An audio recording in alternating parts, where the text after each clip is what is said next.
जब वे मंदिर पहुंचे तो लॉर्ड ने उसका हाथ बढ़ाकर उतरने में मदद की। वो मन ही मन सोच रही थी कि अब उसे नीचे उतरना तो आता ही नहीं, ऊपर से ये जगह बहुत ऊंची थी। मंदिर तक पहुंचने के लिए बहुत लंबी सीढ़ियां थीं। ये कठिन चढ़ाई देवताओं के सम्मान का प्रतीक था। लेकिन तभी पुजारी और उनके शिष्य नीचे उतर आए और उनका रास्ता रोक लिया। लियाना हैरान रह गई क्योंकि पुजारी कभी खुद नीचे नहीं आते थे। इतनी कठिन चढ़ाई वे शायद ही करते हों। मुख्य पुजारी ने कहा कि वो दैवीय आदेश लेकर आए हैं और घोषणा की कि राजकुमारी आरसैक इन अंतिम संस्कारों में शामिल नहीं हो सकती। उसने बताया कि जब तक राजकुमारी किसी ऐसे व्यक्ति के साथ है जो देवताओं की इच्छा का विरोध करता है, वो मंदिर की जमीन पर कदम नहीं रख सकती। लियाना ने पूछा, क्या उसका मतलब उसके मंगेतर से है? उसने हंसते हुए कहा कि ये मजाक है, ये तो सर लिंडनफेल्टर का शब्द लगता है। कोई धार्मिक व्यक्ति ऐसा नहीं कहेगा। उसे समझ आ गया कि वे उसे नाका से अलग करना चाहते हैं, इसलिए उसने मांग की कि राज्य की राजकुमारी को रोका ना जाए। लेकिन पुजारी ने कहा कि देवताओं के सिवा यहाँ कोई राजा नहीं, मैं केवल मुख्य पुजारी के आदेश मानता हूँ। राजकुमारी ने सीधे उनसे मिलने की मांग की, पर उसने कहा कि वो अंतिम संस्कार की तैयारियों में व्यस्त हैं। साथ ही उसने शर्त रखी कि अगर राजकुमारी अपनी सगाई तोड़ दे और उस व्यक्ति को छोड़ दे जो देवताओं का विरोधी है, तब मंदिर उसका स्वागत करेगा। लियाना जानती थी कि अगर वो अब पीछे हटी तो अफवाहें फैलेंगी कि राजकुमारी नाका किसी जंगली के प्रेम में पड़कर देवताओं से मुंह मोड़ चुकी है और यही कारण बन जाएगा उसके मंगेतर से राजगद्दी छीनने का। इसलिए उसने घोषणा की कि अगर मुख्य पुजारी नीचे नहीं आते और कायरों की तरह छिपे रहते हैं तो वो खुद ऊपर जाएगी। पुजारियों ने विरोध किया कि ये देवताओं का अपमान होगा, लेकिन लॉर्ड ने उसे रोक लिया और समझाया कि यही तो उनका मकसद है। वो चाहते हैं कि राजकुमारी खुद जाल में फंसे। उसने चेतावनी दी कि जब तक ये न पता चले कि ऊपर क्या चाल बिछी है, तब तक वहां ना जाए। लियाना ने माना कि उसका मंगेतर सही कह रहा था और वापस मुड़ गई। तभी उसने पुजारी की हड़बड़ाई हुई आवाज सुनी। अब साफ था कि ऊपर कोई जाल था। असल में लॉर्ड फेल्टर ने खुलकर शाही परिवार की अवहेलना करने का फैसला किया था। ये कदम सीधे युद्ध की घोषणा जैसा था। पहले जब किला घिरा था तो उनका दुश्मन लॉर्ड तवाकन ही था। अब लियाना को समझ नहीं आ रहा था कि असली खलनायक कौन है। सोच में डूबी वो गलत कदम रख बैठी और गिरते गिरते बची। लॉर्ड ने उसे समय पर थाम लिया। उसने धन्यवाद कहा, पर मन में सवाल उठा कि क्या वो सच में उसका साथी है या दुश्मन। वो हमेशा उसकी फिक्र करता है, उसकी रक्षा करता है, पर क्यों? क्या ये कोई बदले का खेल है? ऊपर सीढ़ियों पर सर लिंडन और उसका बेटा चौंक उठे। उन्हें यकीन नहीं हुआ कि वो बर्बर इंसान इतना चतुर भी हो सकता है। लिंडन गुस्से से भरा था, सोच रहा था कि लॉर्ड तवाकन ने आखिर कैसे चाल समझ ली। लेफिट ने अपने चाचा से कहा कि अच्छा ही हुआ जाल नहीं चला। अगर राजकुमारी को कुछ हो जाता तो ये बड़ा संकट बन जाता। तब फेल्टर परिवार को नकासा से निकाल दिया जाता। सर लिंडन ने निराशा में आह भरी। उन्होंने एक बड़ा मौका खो दिया था जिससे वे उस बर्बर सरदार को खत्म कर सकते थे। लेकिन लेफिट ने कहा कि लोग राजकुमारी से बेइंतहा प्यार करते हैं, अगर वो मर जाती तो बगावत भड़क जाती। चाचा ने ताना मारा कि अब भी उस गिरी हुई औरत के लिए तेरे दिल में जगह है, लगता है तू उसे बहुत बचा रहा है। लेफिट ने गुस्से में कहा कि वो नहीं समझ पाया कि उसने अपने पुराने प्रेमी के लिए क्या किया। वो खिड़की पर खड़ा था, किसी भी पल कूद सकता था। उसे याद आया जब लियाना ने लॉर्ड तवाकन से कहा था कि चलो दूसरे कमरे में चलते हैं। वो समझ गया था कि ये इशारा उसे बच निकलने का मौका देने के लिए था। यानी राजकुमारी ने अपने पुराने मंगेतर की जान बचाने के लिए खुद को खतरे में डाल दिया। वो इतनी महान थी कि सगाई रहते हुए किसी और से प्रेम स्वीकार नहीं कर सकती थी। इसका मतलब था कि अब भी उनके बीच उम्मीद बाकी है, उनके भाव फिर जाग सकते हैं। जबकि लियाना अब उस हुक्म चलाने वाले लॉर्ड के काबू में थी। वही मंत्री सिर पकड़कर बैठ गया कि उसका भतीजा तो बर्बाद हो चुका। लेकिन लेफिट बोला कि अब जाकर उसे सब साफ दिख रहा है।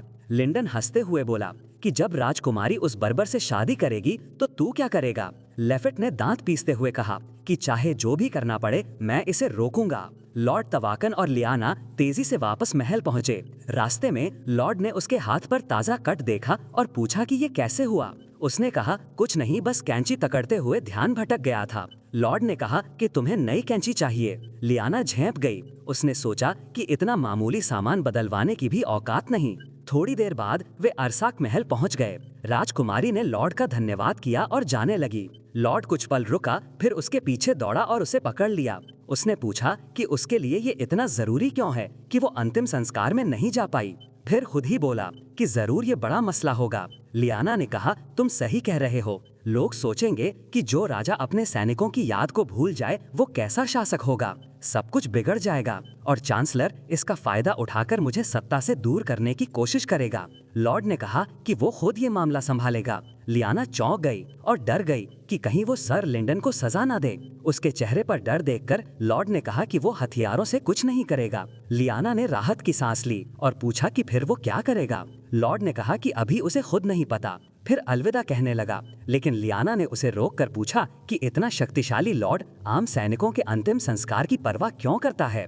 लॉर्ड ने जवाब दिया कि क्यों नहीं करनी चाहिए। अब से उसकी मंगेतर की चिंता उसकी अपनी बन चुकी है। वो लियाना की सुरक्षा और सुकून का जिम्मेदार है। लियाना ने पूछा कि क्या यही वजह है? क्या लॉर्ड तवाकन सिर्फ इसलिए ये सब कर रहा है?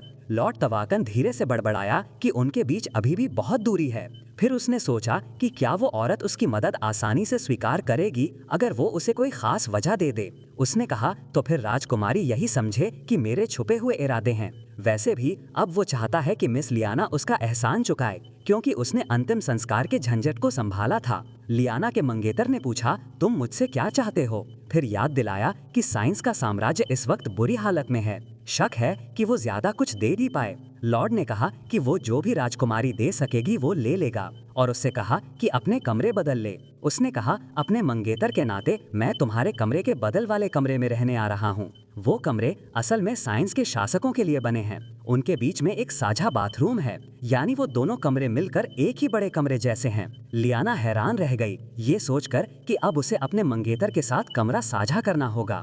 हर निजी पल, हर छोटी बात अब साझा होगी। वो आदमी लियाना के चेहरे पर हैरानी देखकर बोला, क्या ये तुम्हारे लिए इतना मुश्किल है? लड़की ने कहा, लॉर्ड तवाकन शादी के बाद इसका इस्तेमाल कर सकते हैं। उसने जवाब दिया, अगर ऐसा है तो ये कोई खास इनाम नहीं लगता। लियाना ने थोड़ा नाराज होकर कहा कि चूंकि हालात ऐसे हैं तो वो दूल्हे को अंदर आने देगी, लेकिन शर्त ये होगी कि वो सच में अंतिम संस्कार की समस्या हल करे और एक बूंद खून भी ना गिरे। आदमी ने अपनी मंगेतर से विदा ली और कहा कि वो कल उससे फिर मिलेगा, क्योंकि वो अब देरी नहीं करेगा। उसने लियाना का हाथ थामा और उसे अपने चेहरे के पास लाकर उसके अंगूठे के कटे हिस्से पर होंठ रख दिए। लियाना का पूरा शरीर कांप उठा। जाते जाते लॉर्ड ने राजकुमारी से अपने हाथों का ध्यान रखने को कहा और वो सोचने लगी कि क्या उसने सही फैसला लिया। हालांकि कल्पना करना मुश्किल था कि लॉर्ड तवाकन कभी किसी चीज में असफल हो जाए। फिर भी नायिका जानना चाहती थी कि लॉर्ड अब अंतिम संस्कार वाले मामले को कैसे सुलझाएगा। लियाना और हमारे प्यारे दर्शक दोनों ही बस अंदाजा लगाते रहे और उसके समाचार का इंतजार करते रहे। इस बीच सर वेरोस ने अपनी रिपोर्ट शुरू की और बताया कि अंतिम संस्कार की तैयारी के दौरान मंदिर में क्या क्या हुआ। उसने बताया कि सबसे पहले घंटी को पकड़ने वाली जंजीर टूट गई, जबकि पुजारी रोज उसकी देखभाल करते थे। महारानी ने नकली आश्चर्य दिखाया। अधीनस्थ ने बताया कि किसी तरह उन्होंने घंटी फिर से टांग दी। फिर महायाजक ने जमीन को पवित्र करने का अनुष्ठान किया। अब बस ताबूतों को कब्रिस्तान में पहुंचाना बाकी था, लेकिन ऐसा हुआ नहीं।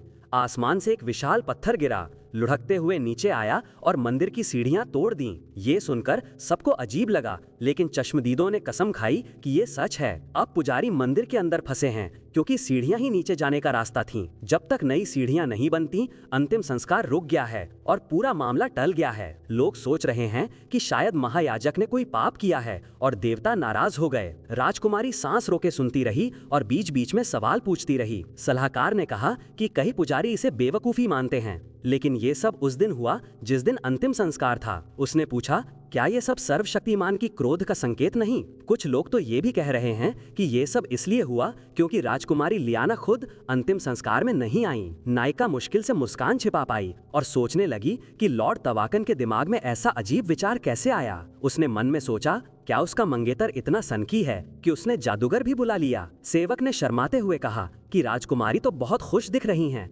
भले ही देवता गुस्से में हों। लड़की को ये देखकर मजा आया कि सब लोग महायाजक को ही दोष दे रहे हैं। उसने सलाहकार से पूछा कि किसी ने ये क्यों नहीं सोचा कि देवता उससे यानी राजकुमारी से नाराज हैं। आखिर महायाजक ने ही उसे मंदिर में आने से रोका था। आदमी ने कहा, हाँ ऐसी अफवाहें तो हैं, लेकिन उसने खुद कभी यकीन नहीं किया, इसलिए बताने की हिम्मत नहीं की। राजकुमारी ने कहा, ये सच है तो अब हम ये ऐलान कर सकते हैं कि देवताओं को नाराज होने का कारण था। उसने आदेश दिया कि कल सुबह सूर्योदय पर दिव्य चौक में प्रहरी ये आधिकारिक घोषणा पढ़ेगा। सेवक ने रात की शुभकामना दी और चला गया। नायिका अकेली रह गई और सोचने लगी कि वो सही समय पर काम में रुकी थी, तभी उसे ये अच्छी खबर मिली। उसने याद किया कि वो आखिरी बार इतनी खुश तब हुई थी जब लॉर्ड तवाकन ने महल पर कब्जा नहीं किया था। तब तक तो लियाना अच्छी खबर शब्द ही नहीं बोलती थी। असल में लॉर्ड तवाकन ही पहला व्यक्ति था जिसने इतने समय बाद उसे सच में खुश कर देने वाली खबर दी थी। फिर भी वो खुश थी कि अंतिम संस्कार की तारीख बदल गई है। हालांकि